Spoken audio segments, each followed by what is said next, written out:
افلا یتدبرون القرآن، تدبر قرآن، مولانا امین احسن اصلاحی۔ سورۃ الممتحنہ، آگے آیات 10 تا 13 کا مضمون، حصہ دوم۔ اعوذ باللہ من الشیطان الرجیم، بسم اللہ الرحمن الرحیم۔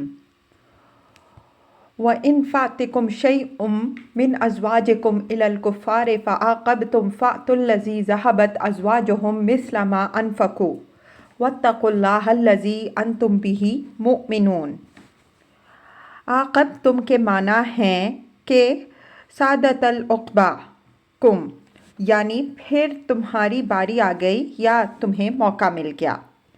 مطلب یہ ہوا کہ اگر کوئی ایسی صورت پیدا ہو جائے کہ کفار کی طرف سے وَاسْأَلُوا مَا أَنفَقْتُمْ وَلْيَسْأَلُوا مَا أَنفَقُوا کے اصول کی خلاف ورزی ہو، وہ کسی ایسی عورت کا مہر واپس نہ کریں جو اس کے مسلمان شوہر نے اس کو دیا، تو اس صورت میں مسلمانوں کو حق ہوگا کہ اگر ان کو کسی عورت کا مہر کفار کو ادا کرنا ہے تو ان کو ادا کرنے کے بجائے اپنے اس بھائی کو ادا کریں جس کی چلی جانے والی بیوی کا مہر واپس نہیں ہوا۔ یہ گویا بدلہ لینے کی ایک منصفانہ اور مبنی بر عدل کارروائی ہوئی، جس کی اجازت اس لیے دی گئی کہ ایک فریق نے ناانصافی کی راہ اختیار کی۔ وَاتَّقُوا اللَّهَ الَّذِي أَنتُم بِهِ مُؤْمِنُونَ، یہ اس اجازت سے فائدہ اٹھانے میں خاص احتیاط کی تاکید فرمائی کہ دشمن کے ساتھ بھی معاملہ کرنے میں اپنے اس اللہ سے ڈرتے رہو جس پر ایمان لائے ہو، بلا کسی وجہ معقول کے نہ کوئی انتقامی اقدام کرنے کے بہانے ڈھونڈے جائیں، نہ اپنے واجبی حق سے زیادہ کوئی فائدہ اٹھانے کی کوشش کی جائے۔ یا ایھا النبی اذا جاءک المؤمنات یبایعنک علی الا یشرکن باللہ شیئا ولا یسرقن ولا یزنین ولا یقتلن اولادہن ولا یأتین ببہتان یفترینہ بین ایدیہن وارجلہن ولا یعصینک فی معروف فبایعہن واستغفر لہن اللہ ان اللہ غفور رحیم۔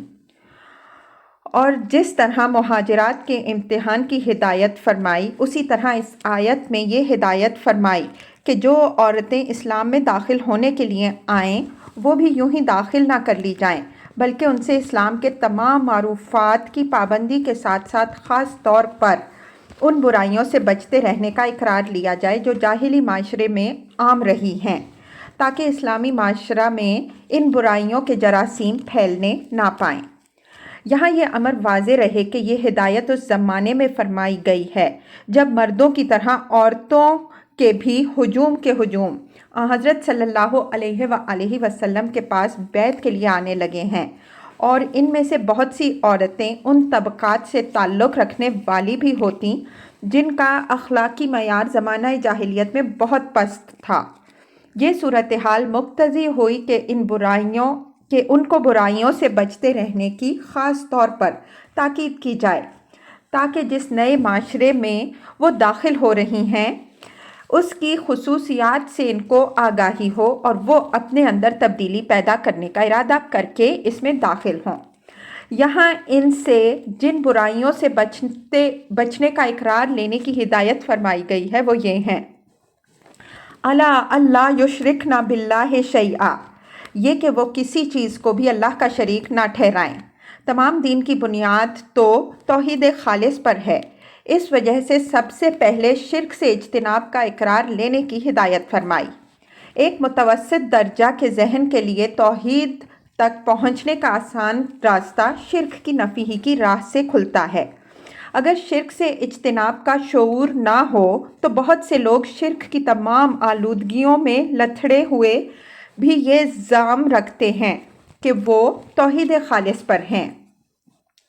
ولا یسرقن، دوسری چیز یہ ہے کہ چوری نہ کریں، یعنی جس طرح خدا کے حقوق میں کسی قسم کا غلط تصرف ناجائز ہے، اسی طرح بندوں کے مال میں بھی بے جا تصرف ناجائز ہے۔ ولا یزنین، تیسری چیز یہ ہے کہ زنا کی مرتکب نہ ہوں۔ زنا اور شرک کی مشابہت کی طرف اس کتاب میں جگہ جگہ ہم اشارے کرتے آ رہے ہیں، یہاں اس اعادے کی ضرورت نہیں ہے۔ وَلَا يَقْتُلْنَ أَوْلَادَهُنَّ، چوتھی چیز یہ ہے کہ اپنی اولاد کو قتل نہ کریں۔ زمانہ جاہلیت میں قتل اولاد کا ارتکاب مشرکانہ توہمات کے تحت بھی ہوتا تھا، اندیشہ فقر اور بیجا غیرت کے تحت بھی۔ اس زمانے میں اس کے دوسرے محرکات بھی پیدا ہو گئے ہیں جو معروف ہیں۔ یہ ممانعت ان سب پر حاوی ہے۔ وَلَا يَأْتِينَ بِبُهْتَانٍ يَفْتَرِينَهُ بَيْنَ أَيْدِيهِنَّ وَأَرْجُلِهِنَّ، پانچویں چیز یہ کہ کسی کے متعلق خواہ مرد ہو یا عورت کوئی ایسا بہتان نہ تراشیں جس کا تعلق ان کے ہاتھوں اور پاؤں کے درمیان سے متعلق ہو۔ بین ایدیہن و ارجلہن سے اشارہ میرے نزدیک جنسی اعضاء کی طرف ہے۔ یہ اعضاء ہاتھوں اور پاؤں کے درمیان ہوتے ہیں۔ ان کی طرف اشارہ کے لیے یہ ایک شائستہ اسلوب بیان ہے۔ اس میں پردہ پوشی کے ساتھ پورا احاطہ بھی ہے۔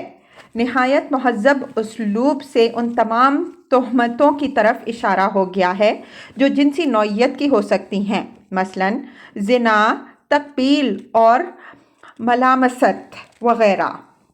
بہتان لگانا کسی قسم کا بھی ہو نہایت سنگین برائی ہے، لیکن جس بہتان کا تعلق جنسی امور سے ہو اس کی سنگینی دو چند بلکہ وہ چند ہو جاتی ہے، اس لیے کہ اس طرح کا بہتان اس شخص کی خواہ مرد ہو یا عورت حیثیت عرفی پر نہایت خطرناک حملہ ہے جس پر بہتان لگایا گیا ہے۔ اس سے معاشرے کے اندر بسا اوقات ایسے فتنے بھی اٹھ کھڑے ہوتے ہیں جن کو دبانا ناممکن ہو جاتا ہے۔ بہتان کوئی مرد لگائے یا کوئی عورت، دونوں ہی کے لیے گناہ ہے اور شریعت میں دونوں ہی کے لیے اس کو جرم قرار دیا گیا ہے، لیکن یہاں خاص طور پر عورتوں کو اس سے روکا گیا ہے، اس لیے کہ عورتوں کا بہتان اور وہ بھی جنسی نوعیت کا ایک ایسا خطرناک وار ہے جس کا دفاع نہایت مشکل ہے۔ عام طور پر ہمارے مفسرین نے اس ٹکڑے کا یہ مطلب لیا ہے کہ کوئی عورت کسی غیر مرد کے حمل کو اپنے شوہر سے منسوب نہ کرے، لیکن اس کو اس قدر محدود کر دینے کی کوئی وجہ میری سمجھ میں نہیں آئی۔ میں نے اس کے الفاظ کی روشنی میں اس کی وسیع تعویل کی ہے جس کے اندر وہ ساری باتیں آ جاتی ہیں جو اس کے تحت آ سکتی ہیں۔ وَلَا يَعْصِينَكَ فِي مَعْرُوفٍ، چھٹی چیز یہ ہے کہ کسی معروف کی تعمیل میں وہ تمہاری نافرمانی نہیں کریں گی۔ معروف یہاں منکر کے مقابل میں ہے۔ اوپر جن چند باتوں کا حوالہ ہے ان سب کا تعلق منکرات کے باب سے ہے۔ ان میں معروفات یعنی نماز، زکوٰۃ، روزہ، حج اور عدل و احسان کی قسم کی چیزوں میں سے کسی چیز کا بھی ذکر نہیں آیا ہے۔ اس کی وجہ جیسا کہ ہم نے اشارہ کیا یہ ہے کہ یہ ان عورتوں کی بیعت کا ذکر ہے جو فتح مکہ کے دور میں بکثرت اسلام میں داخل ہو رہی تھیں اور جن کے اندر زمانہ جاہلیت میں یہ برائیاں پائی جاتی تھیں جن کا یہاں ذکر ہے۔ یہ خاص صورتحال مقتضی ہوئی کہ منکرات سے بچتے رہنے کا تو ان سے صراحت و تفصیل کے ساتھ اقرار کرایا جائے اور معروفات سے متعلق آخر میں ایک جامع اقرار لے لیا جائے کہ شریعت کے معروفات میں سے کسی معروف کی تعمیل میں وہ پیغمبر صلی اللہ علیہ وآلہ وسلم کی نافرمانی نہیں کریں گی۔ شریعت کے معروفات معلوم و مشہور ہیں، اس وجہ سے ان کی تفصیل کی ضرورت یہاں نہیں تھی۔ بعض لوگوں نے فی معروف ان کے الفاظ یہاں قید و شرط کے مفہوم میں لیے ہیں اور اس سے یہ نقطہ پیدا کیا ہے کہ اسلام میں پیغمبر کی اطاعت بھی معروف کی قید سے مقید و مشروط ہے، تو تابع دیگراں چہ رسد۔ ہمارے نزدیک یہ نقطہ محض ایک نقطۂ بارد ہے۔ پیغمبر نہ کسی منکر کا حکم دیتا ہے نہ دے سکتا ہے، وہ دین کے معاملے میں وہی بات کہتا ہے جو معروف ہوتی ہے، اس لیے کہ وہ خدا کی حفاظت میں ہوتا ہے اور اس کی حیثیت حق و باطل کے امتیاز کے لیے کسوٹی ہوتی ہے۔ اس وجہ سے اس کے ہر حکم کی اطاعت لازمہ ایمان ہے۔ جب وہ خرد معروف و منکر کے امتیاز کی کسوٹی ہوا تو کسی دوسرے کے لیے اس کی کسی بات کو معروف کے خلاف قرار دینے کے کیا معنی؟ پیغمبر کے ہاتھ پر بیعت کرنے میں صرف تابع حد استطاعت کی قید ہو سکتی ہے۔ اور روایات سے معلوم ہوتا ہے کہ حضور صلی اللہ علیہ وآلہ وسلم بیعت کرنے والوں کو خود یاد دہانی فرما دیا کرتے اور یہ قید لگوا دیتے، لیکن اس کی اطاعت کے معروف کی قید سے مقید ہونے کی بات بالکل بے معنی ہے۔ البتہ پیغمبر صلی اللہ علیہ وآلہ وسلم کے خلفاء و امراء کے ہاتھ پر جو بیعت ہوگی وہ اطاعت فی معروف کی قید سے مشروط ہوگی، اس لیے کہ ان سے امکان ہے کہ وہ کوئی ایسا حکم دے بیٹھیں جو معروف کے خلاف ہو۔ چنانچہ رسول کے بعد کسی کی بھی مطلق اطاعت کا عہد کسی مسلمان کے لیے جائز نہیں ہے۔ عورتوں سے بیعت لینے کا طریقہ کی وضاحت روایات میں موجود ہے۔ اس کی مختلف شکلیں ہو سکتی ہیں جو حدیثوں میں بیان ہوئی ہیں۔ البتہ یہ بات مسلم ہے کہ عورتوں سے بیعت لینے میں حضور صلی اللہ علیہ وآلہ وسلم نے ان کے ہاتھ کبھی اپنے ہاتھ میں نہیں لیے۔ فَبَایَعْهُنَّ وَاسْتَغْفِرْ لَهُنَّ اللَّهُ إِنَّ اللَّهَ غَفُورٌ رَحِیمٌ۔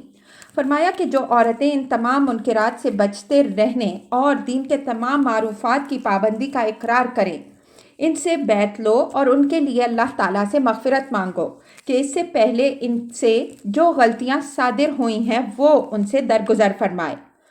اللہ تعالیٰ غفور و رحیم ہے، وہ ان پر رحم فرمائے گا۔ یا ایھا الذین آمنوا لا تتولوا قوما غضب اللہ علیہم قد یئسوا من الآخرۃ کما یئس الکفار من اصحاب القبور۔ اس آخری آیت میں اس مضمون کی پھر یاد دہانی ہے جس سے سورت کا آغاز ہوا ہے۔ قرآن میں ایسی مثالیں بہت ہیں کہ جس مضمون سے سورہ کا آغاز ہوتا ہے اس پر اس کا اختتام بھی ہوتا ہے۔ یہ چیز قرآن میں نظم کی ایک بہت بڑی شہادت ہے۔ پہلی آیت میں فرمایا یا ایھا الذین آمنوا لا تتخذوا عدوی وعدوکم اولیاء، اے ایمان والو میرے اور اپنے دشمنوں کو دوست نہ بناؤ۔ اللہ اور اہل ایمان کے دشمن یہود بھی تھے اور مشرکین قریش کے بھی۔ اس سورہ ممتحنہ سے پہلے جو مسبحات صورتیں گزری ہیں ان میں سے زیادہ تر یہود کی سازشوں اور ان کے ساتھیوں کا رویہ زیر بحث آیا ہے اور مسلمانوں کو ان سے دور رہنے کی ہدایت فرمائی گئی ہے۔ اب اس کی آخری آیت میں دونوں دشمنوں کو جمع کر کے مسلمانوں کو متنبہ فرمایا کہ نہ ان یہود کی دوستی تمہارے لیے کسی خیر کا باعث ہو سکتی ہے نہ کفار کی۔ یہ دونوں ہی اپنے عقیدے اور عمل کے اعتبار سے ایک ہی سطح کے اور ایک ہی انجام سے دوچار ہونے والے ہیں۔ جو ان کا ساتھی بنے گا اس کا حشر بھی وہی ہوگا جو ان کا ہونے والا ہے۔ قوما غضب اللہ علیہم سے ظاہر ہے کہ یہود ہی مراد ہو سکتے ہیں۔ صفت کی حیثیت سے قرآن میں یہ الفاظ یہود ہی کے لیے استعمال ہوئے ہیں۔ پہلی ہی سورہ میں ان کے لیے منصوب علیہم مغضوب علیہم کی صفت آئی ہے۔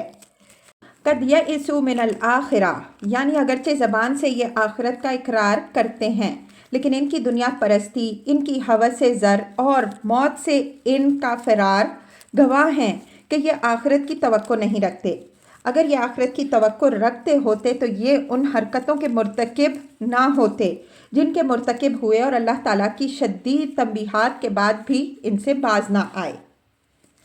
کما یئس الکفار من اصحاب القبور، یعنی جس طرح کفار اب ان مردوں کے جی اٹھنے سے مایوس ہیں جو قبروں میں پہنچ چکے ہیں اور کہتے ہیں کہ اذا متنا وکنا ترابا ذلک رجع بعید۔ قاف 3، کیا جب ہم مر جائیں گے اور مٹی ہو جائیں گے تو دوبارہ زندہ کیے جائیں گے؟ یہ لوٹایا جانا تو نہایت مستبعد ہے۔ اسی طرح یہ یہود بھی آخرت سے مایوس ہیں۔ آخرت کے معاملے میں دونوں ایک ہی سطح پر ہیں۔